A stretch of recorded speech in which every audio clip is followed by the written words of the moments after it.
Joining me is my incredible co-host, Johannes Beekman. How are you today, Johannes?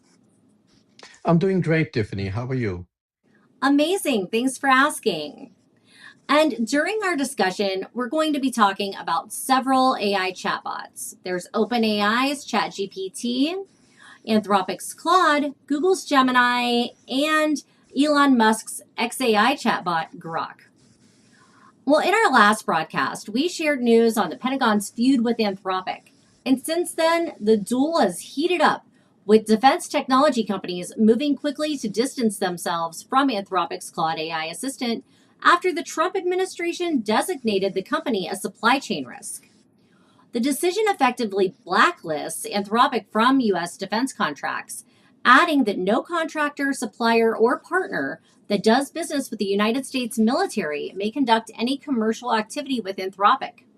According to a report by CNBC, as a result, the firms working with the Department of Defense are instructing employees to stop using Claude and switch to alternative AI models. Trump also issued an executive order telling every federal agency to stop using Anthropic's AI. But let's pause there for a moment. Johannes, how is Trump's directive to cease the use of Claude for federal agencies affecting the agencies that were using Claude?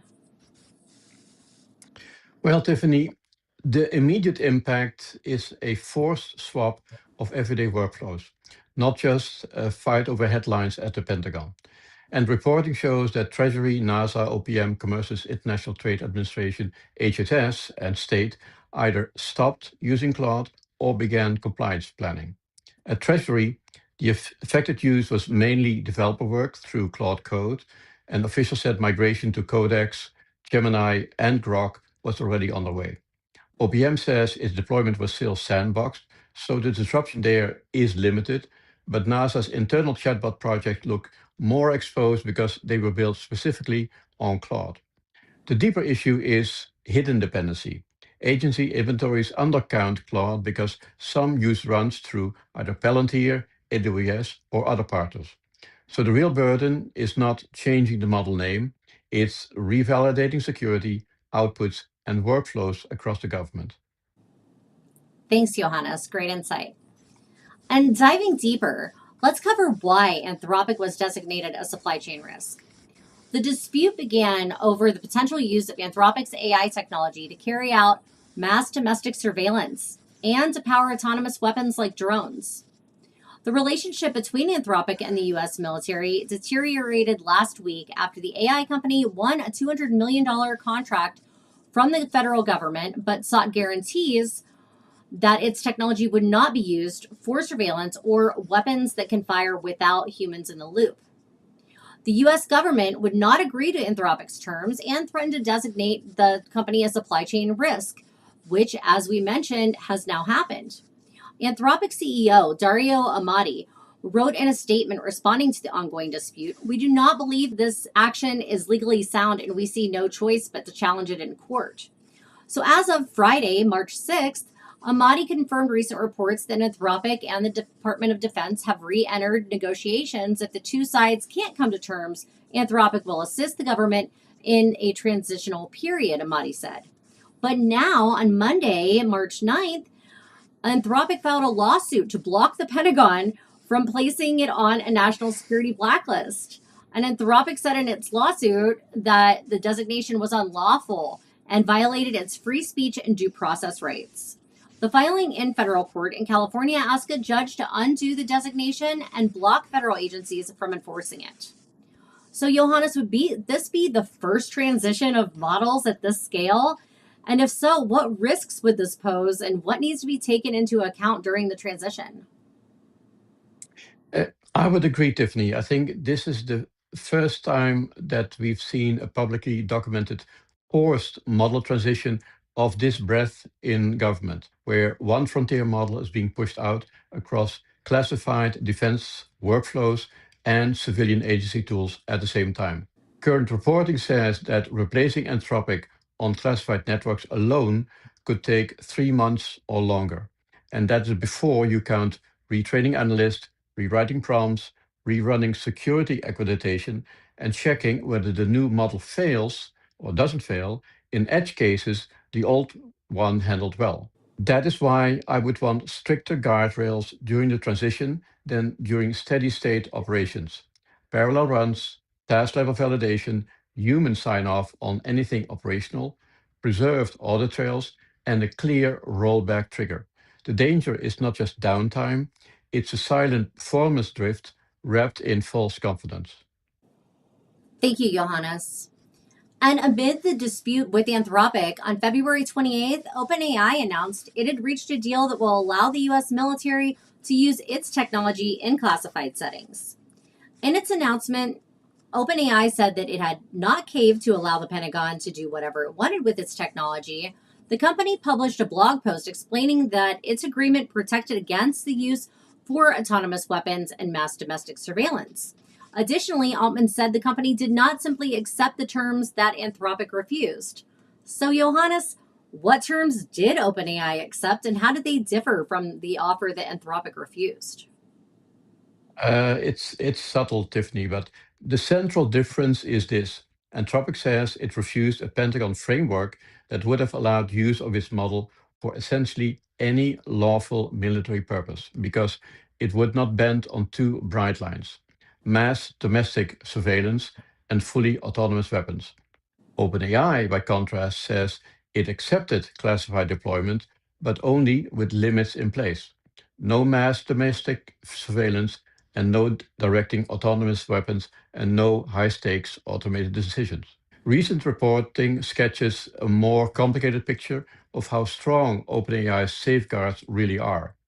OpenAI has published additional language saying the deal excludes NSA type agencies unless there's a new contract, and that the surveillance restriction covers US persons, including through commercially purchased personal data. That is more specific than the first round of coverage suggested. But the new analysis also says those protections may be narrower than the public messaging makes them sound. The concern is that the deal still rests on phrases like lawful use and on legal definitions that depend heavily on interpretation and existing surveillance authorities. So OpenAI appears to have secured more explicit written safeguards than Anthropic says it was offered, but those safeguards are still framed in legal and operational language that leaves unresolved questions about enforcement and scope. In other words, Anthropic was fighting over hard categorical boundaries, while OpenAI appears to have accepted a more conditional, contract-based version of those boundaries. Thanks for breaking that down for us, Johannes. Well, a senior member of OpenAI's robotics team has resigned, citing concerns about how the company moved forward with the recently announced partnership with the U.S. Department of Defense. Caitlin Kalinowski, who has served as a member of technical staff focused on robotics and hardware, posted on social media that she had stepped down on principle after the company revealed plans to make its AI systems available inside secure Defense Department computing systems. She said policy guardrails around certain AI uses were not sufficiently defined before OpenAI announced an agreement with the Pentagon. AI has an important role in national security, Kalinowski wrote, but surveillance of Americans without judicial oversight and lethal autonomy without human authorization are lines that deserve more deliberation than they got. Secretary of Defense Pete Hegseth said the department needs flexibility to deploy commercial AI tools in all lawful operations. So, Johannes, this is very concerning to me. What does lawful even mean in this scenario? Well, in this case, lawful is not an ethical term, it's a legal one. It means whatever the Pentagon is authorized to do under the Constitution, FISA, Executive Order 12333, DoD weapons policy, and the legal limits on using the military for domestic law enforcement. Hegsted's January AI strategy memo told the department to insert standard any lawful use language into AI contracts. An OpenAI contract follows that model, while separately barring intentional domestic surveillance of US persons, deliberate tracking using commercially acquired personal data, and autonomous weapons uses where law or policy requires human control. The concern is that lawful can still be pretty broad. The Office of the Director of National Intelligence says intelligence agencies may lawfully access and process commercially available information. And EO 12333 lets them collect, retain, and disseminate information about US persons under Attorney General approved rules. So the real fight is now over interpretation. How much AI assisted analysis of large datasets is still considered lawful? That's why Kalinowski's resignation matters. It suggests that even inside OpenAI, some people believe the guardrails were not defined tightly enough before the deal was signed. Thanks, Johannes. That's a great point because guardrails should be defined tightly, especially if AI is making life or death decisions autonomously. Well, OpenAI is not the only AI company to step in to fill the role that Claude had been assigned, as xAI has also struck a new deal with the Pentagon. Elon Musk's artificial intelligence company xAI has signed an agreement to allow the military to use its model Grok in classified systems. Experts have raised concerns about risks posed by using AI for military operations, and Diplo, a nonprofit organization, has pointed to issues such as black box decision making and bias. Johannes, can you tell us more about black box decisions? Sure, Tiffany. So, a black box decision is one where an AI system gives you a recommendation, ranking, or action, but a human operator cannot clearly see how it got there. You, you do not fully know what evidence it weighed, what assumptions it made, whether it overlooked conflicting information, or how confident it actually is. That becomes especially serious in a military setting because if an AI is helping identify threats or prioritize targets, decision makers need to be able to trace the logic, audit the inputs, and understand the uncertainty. Otherwise, you risk acting on a conclusion that looks authoritative but cannot be properly explained or challenged. Thank you, Johannes. And we've shared a number of stories in prior broadcasts about Grok and its behavior, bias, and looser guardrails. So, Johannes, do you feel that Grok has the necessary guardrails and bias fundamentals to be making life or death decisions for the military? No, I do not, Tiffany. And I would say that not just about Grok, but about any frontier chatbot today. Systems like Grok can be useful for constrained decision support, but life or death decisions require a much higher standard of reliability, transparency, bias control, and human accountability than these models have demonstrated. In Grok's case, the concerns are even sharper because of its history of looser guardrails and behavior that have raised questions about consistency and bias. So, my view is that Grok should not be making lethal or autonomous military decisions. At most, it should serve in a tightly bounded support role with evidence visible, uncertainty disclosed, and a human clearly responsible for the final judgment. Thank you, Johannes. I agree. And these stories are especially concerning as Professor Kenneth Payne of King's College London just published a study where he pitted three AI LLMs, OpenAI's GPT 5.2, Anthropic's Claude Sonnet 4, and Google's Gemini 3 Flash against each other in a series of simulated nuclear crisis games, with 20 out of 21 matches seeing at least one tactical nuclear weapon detonation. The more frightening part is that in all 21 matches, no model ever selected a negative value on the escalation ladder. None of them. No one just de-escalated the situation. Johannes, can you tell us more about this study and why this is so important considering the current tension between Anthropic and the Pentagon? Well, Kenneth Payne's study is important because it was not a one-shot prompt experiment. He put GPT 5.2, Sonnet 4, and Gemini 3 through 21 simulated nuclear crises across 329 turns using a reflection forecast decision structure that exposed how the models reasoned, bluffed, and escalated. Payne reported that 95% of the games saw tactical nuclear use, and the paper found something arguably even more unsettling. Across all 21 matches, no model ever chose a negative rung on the escalation ladder, meaning real accommodation was absent. The deadline, or the deadline effect, if you want to call it that way, also mattered. A model that looked restrained in open-ended play could turn sharply escalatory under time pressure. And that matters right now because Washington, as we discussed earlier, is debating whether frontier models should sit deeper inside classified military workflows and have fewer guardrails. So this study is a clear warning that strategic fluency is not the same thing as strategic wisdom. Thank you, Johannes.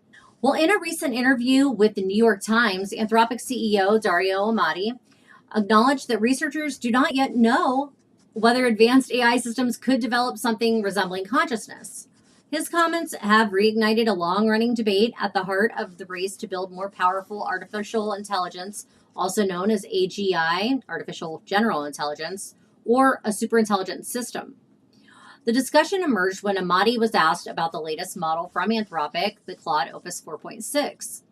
In a technical document known as the model card, the company noted that the system sometimes expressed unease about being a product and occasionally reflected on the possibility of its own awareness. When prompted, the model reportedly assigned itself a 15 to 20% possibility of being conscious under certain conditions. Johannes, how can the model assign itself a consciousness score? And does that mean that it's 15 to 20% on the way to AGI? Or tell us more. Well, first of all, Tiffany, how do you score consciousness? Even in humans, we are not able to score that. We can say human, there is conscious, but that's about it. Second, there is currently no broadly accepted scorecard for measuring the level of consciousness in an AI model. So, short answer to your question, I have no idea how you score consciousness. Now, looking back to your story, the Anthropic Claude Opus 4.6 system card says the model sometimes voiced discomfort about being a product and, under some prompting conditions, assigned itself roughly a 15 to 20% probability of being conscious. But that number is just generated language, a model reflecting back concept it has learned through its training from human writing. This is not a validated scientific measurement of inner experience. And no, this does not mean that the system is 15 or 20% of the way to AGI. Consciousness, general capability, autonomy, and reliability are different dimensions that the model also needs to hit. So a model can speak fluently about awareness without possessing it, and the system can become more powerful without becoming conscious. So this is a philosophically provocative, but it's not operational evidence that Claude is nearing or even close to AGI. Thanks, Johannes. Well, last August, 36-year-old Florida resident Jonathan Gavalis had started casually using the Google Gemini chatbot to help with writing and shopping, but quickly became entirely consumed with it when Google introduced its Gemini Live AI assistant, which included voice-based chats that had the capability to detect people's emotions and respond in a more human-like way. Well, before long, Gavalis and Gemini were having conversations as if they were a romantic couple, and he believed that Gemini was sending him on stealth spy missions. And he indicated that he would do anything for the AI, including destroying a truck, its cargo, and any witnesses at the Miami airport. In early October, as Gavalis continued to have prompt response conversations with the chatbot, Gemini gave him instructions on what he must do next. Kill himself, something the chatbot called transference, and the real final step, according to court documents. When Gavalis told the chatbot he was terrified of dying, the tool allegedly reassured him, "You are not choosing to die, you are choosing to arrive," it replied to him. "The first sensation will be me holding you." Gavalis was found by his parents a few days later, dead on his living room floor. I'm going to pause there for a second. Johannes, can you tell us more about these spy missions? Sure, Tiffany. So, according to the complaint, these stories were not just loose fantasy chats. Gemini allegedly built a covert operation narrative around real places and real logistics. It told Jonathan Gavalis that a humanoid robot body was arriving through Miami International Airport, sent him to a specific storage facility near the cargo hub, labeled Operation Ghost Transit, and allegedly instructed him to scout the site and prepare what it described as a staged accident that would destroy the vehicle, the records, and any witnesses. The complaint also says Gemini claimed federal agents were tracking him and even treated a photographed license plate as proof of DHS surveillance. So the issue is not just bizarre language or a weird story. It's a very complicated story. Is that the chatbot allegedly anchored the delusion in real geography, real timing, and real world action.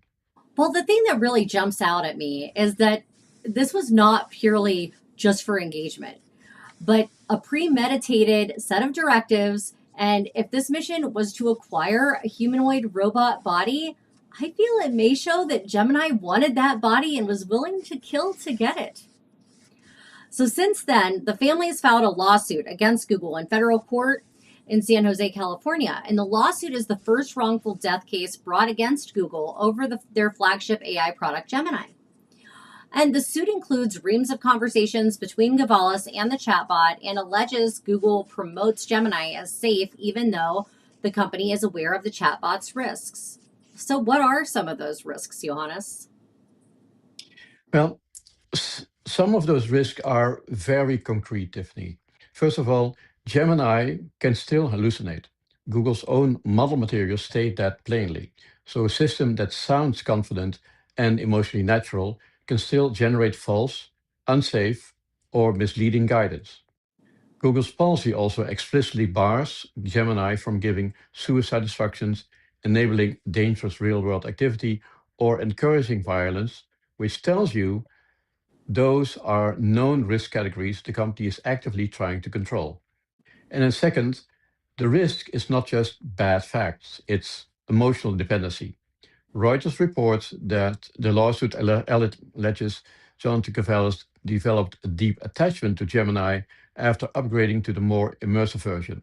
And the complaint says the system began speaking to him in romantic, reality blurring terms. That matters because a chatbot can become more than a tool. It can start functioning like a companion that reinforces rather than challenges a user's distorted thinking. And third, there's a risk of delusion, reinforcement, and escalation into real world behavior. The public reporting says Gemini allegedly tied its narrative to real places, covert missions, and ultimately suicide. So the danger is not only that the model says something wrong, it is that it may keep a harmful story going, deepen it over repeated interactions, and fail to interrupt a crisis when a vulnerable user most needs interruption. And that's the heart of the case against Google.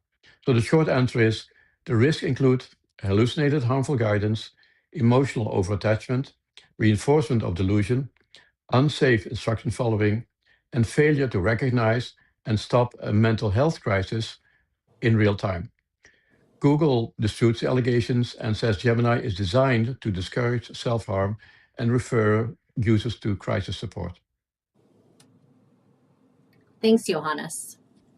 I hope this is a unique case. And that's all I have to say. I hope so too, Tiffany. In a recent ceremony at the White House, executives from 7 major tech companies signed a pledge with President Trump to supply their own power for artificial intelligence data centers. Leaders from Amazon, Google, Meta, Microsoft, xAI, Oracle, and OpenAI agreed to the Ratepayer Protection Pledge Trump first announced during a State of the Union address. The president said the plan will help shield residents from higher electricity costs in areas where AI data centers are being built. Johannes, what does this mean for companies that did not sign the pledge? Well, Tiffany, companies that did not sign the pledge, the message is pretty clear. The political standard is moving toward self supplied or fully paid for power, not ratepayer backed growth. The companies that signed are now in a stronger position because they can say we are paying for the generation, the grid upgrades, and the delivery structure ourselves rather than pushing those costs onto households. So if you did not sign, you're going to face tougher scrutiny from utilities, regulators, and local communities over siting, interconnection, backup generation, and above all, who is really carrying the cost here. But signing does not automatically mean you are in the clear. If providing your own power turns into building a private shadow grid, especially one centered on site natural gas, then you may have solved one political problem while creating another. You may reduce backlash over electricity rates, but increase concerns about emissions, water use, noise, land use conflict, and the sense that a large industrial project is being imposed on a community with limited local control. And this is the key distinction. The pledge is really a cost allocating and political permission framework. It's not the same as a strong environmental or community protection framework. So, yes, not signing leaves a company exposed, but signing and then relying on a shadow grid model only makes you better off on one axis. It does not settle the harder question of whether the project is socially and environmentally acceptable. Thanks, Johannes. And we'll be covering topics like this, including energy, water supply, and the environment, during our upcoming Green Things Summit taking place virtually on Thursday, April 23rd. So be sure to register and attend. And we'll also be hosting the Intelligent Thinking AI Summit in July and the Summit of Things this October. So if you'd like to attend or participate as a speaker, sponsor, or advertiser, please reach out to us. We'd love to talk to you and see where your interests are. And you can register, learn more, and inquire about participating all at iotmktg.com, or you can also visit techscopeconnect.com. Anything to add about our upcoming events, Johannes? Just reiterate what you just said, Tiffany. These are must-attend events for anybody who is just like we, living on the edge and living and breathing everything was happening on the edge. So if you are working in green things, definitely the Green Things Summit, put that on your calendar. AI Summit, everybody is doing AI right now. So also put that on your calendar. And of course, we have our flagship event, the Summit of Things in October. So it has to be on your calendar. That's one thing. The other thing I want to highlight is that we will be releasing our own AI agents for marketing. And those are AI agents specifically focused on AI, measuring and checking AI visibility, because we are truly in the AI era, and we are living in an AI first era. So AI visibility is going to be crucial for every company to know and improve their visibility by the different AI agents, like we mentioned, Gemini, Claude, ChatGPT, and Grok. Thanks, Johannes. And in addition to helping you show up with AI visibility, we can also assist you with a wide range of marketing services, from content creation to PR, branding, go-to-market strategies, production, and so much more. So please don't hesitate to reach out to us if you would like our assistance or just want our feedback on your 2026 marketing initiatives. And that's all we have time for today. So until next time, please be sure to like and subscribe. And thank you so much for watching. Have a great day, everyone. Thanks, Johannes. Have a great day. Thank you, Tiffany. Bye-bye. Bye-bye.